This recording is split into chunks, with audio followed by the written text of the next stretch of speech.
This is the Extreme Bull GRIFFIN, a 20-inch, 151-volt air suspension-equipped electric unicycle with 2700 watt-hour 50S battery pack.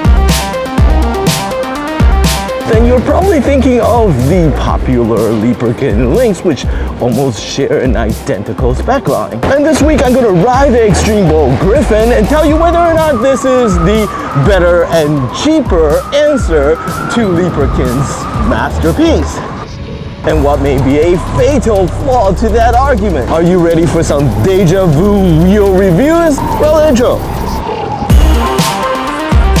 Like and subscribe if you enjoyed this video and help spread the uni gospel.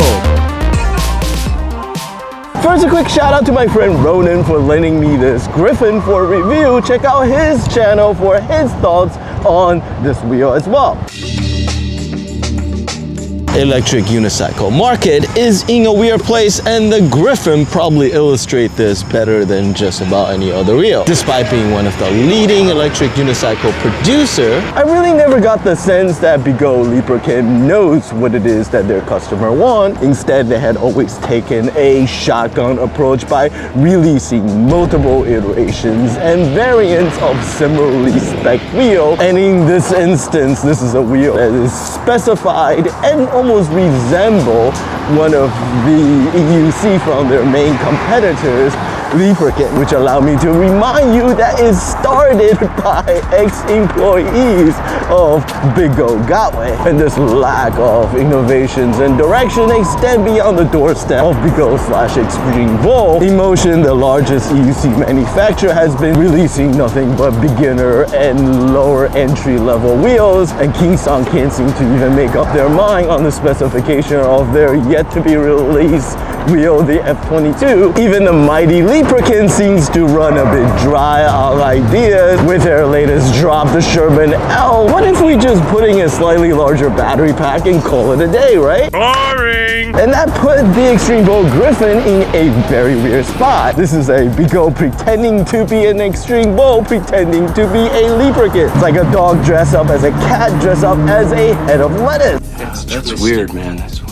But is it any good? And that brings us to my wheel review. And as usual, I'm gonna rate the GRIFFIN based on 5 different criterias, and they are design, convenience, performance, ride qualities, and finally value on a score of 1 to 5. Starting with design, and I have no idea what it is they're thinking. Gone are the crazy CNC mill aluminum decorative handles that I never really liked. I'm sorry, but a metal spoiler for an electric unicycle just sounds like a stupid idea. Instead, they somehow managed to make it worse by adding these neon LED handlebars, which could not be turned off nor adjusted to any other color, so you better be team magenta all the way. The fascia consists of this very squarish and plasticky cover and plastic bumpers that I'm not sure actually serve any real purpose, and does even less to dress up the generic black box of a wheel underneath.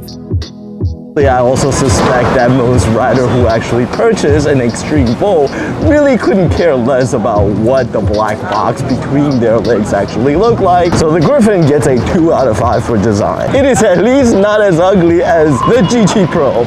You ugly! You mama say you ugly! Now, as to convenience, my expectation is honestly quite low. There's a solid trolley handle that extend and actually lock in the up position, which is nice, and a solid and surprisingly functional kickstand that you can actually reverse and mount going the other way, so you have a bit more option. The power and cutoff button is up top and more easily reachable, and the LED display is back to where it belongs and is bright and very legible. The headlight with its distinct yellow and blue pattern is slightly narrower than I like, but it is somewhat adjustable when it comes to angle, and have this funny hood that actually doesn't do anything. At 100 pounds, the GRIFFIN is no lightweight, but only 5 pounds heavier than a fully loaded Lynx, so not terrible either. And not having taken it apart, I cannot speak to how well waterproof it is, given its lack of IP or UL ratings, and unfortunately Extreme Bull's past history of poorly waterproof wheels.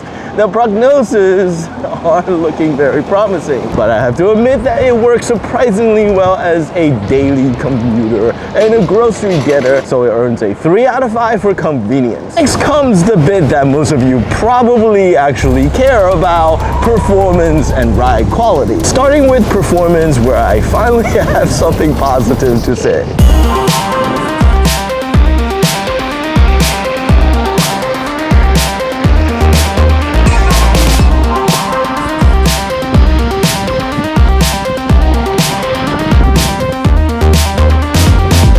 More powerful 4 kilowatts motor, the Griffin definitely has an edge on the Lynx. Whatever the Lynx can do, the Griffin pull just a bit harder and accelerate up to and beyond 40 miles per hour is immediate and effortless, and I have little doubt that this is a wheel that can hit 60 miles per hour if you're able to compensate for its inherent reduced stability.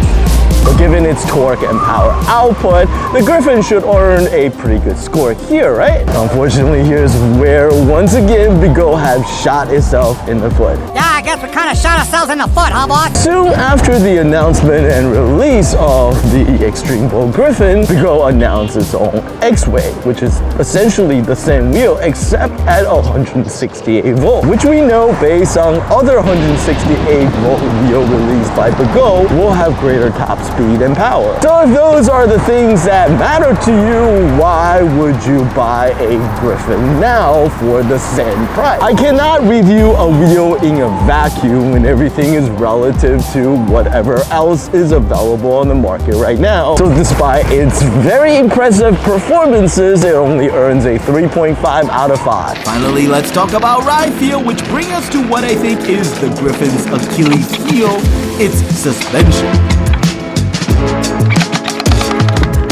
Unlike the last few Extreme Bull Commander Pros that run hydraulic shocks, Griffin is supported by a pair of air shock that runs vertically on either side of the motor, similar to the suspension design to the now 4 years old InMotion V11. And there's a good reason why this design have fallen out of favor even for InMotion wheels. The cantilever arm-based suspension design from other modern EUCs offer greater shock travel, progressive dampening, and accommodate larger volume modular off-the-shelf shocks, and flexibility for customization. Griffin really reinforced the idea of why we have moved away from this particular suspension design. Although the air shock pressure is adjustable, it just doesn't offer the same kind of performance as a pair of hydraulic shocks. And no matter how I play with the pressure, it's always either too harsh or too soft, and sometimes both at the same time.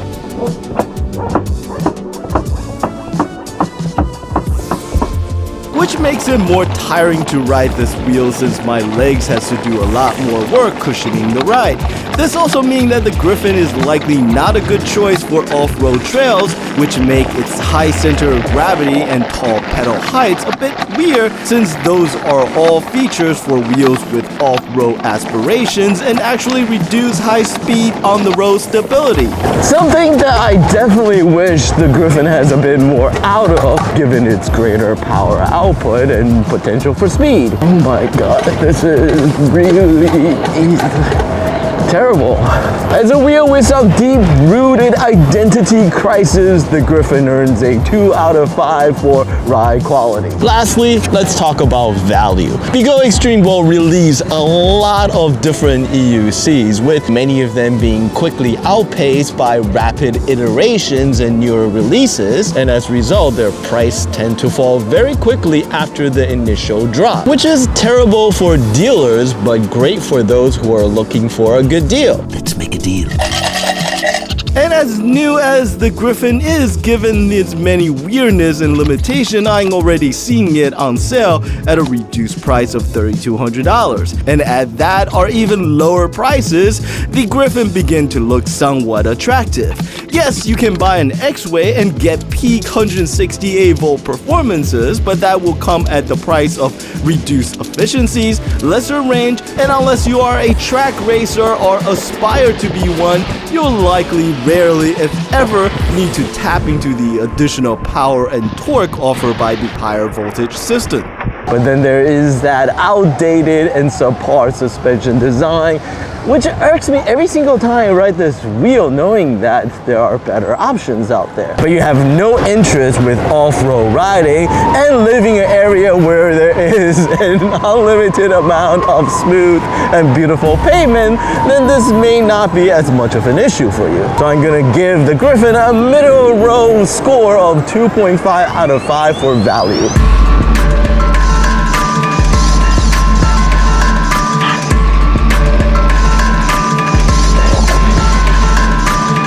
And the Extreme Bull GRIFFIN is an electric unicycle full of contradiction and hobble by both comparison with its main competitor, the LeaperKim-Lynx, and its evil twin, the Bigo X-Way. But is this wheel good enough for you? Well, let me know what you think in the comment section below. And you know what? Once again, I ramble on too long and somehow managed to waste another 20 minutes of your life, but I hope you enjoyed it. Shout out to my supporter on Patreon. Please check out the link in the video description below if you enjoy and like to support my work. And as always, as much as we all love electric unicycle, the only way for us to get a better wheel is to grow as a community. So tell your friend, teach them how to ride, and get them hooked. Until the next video, thank you.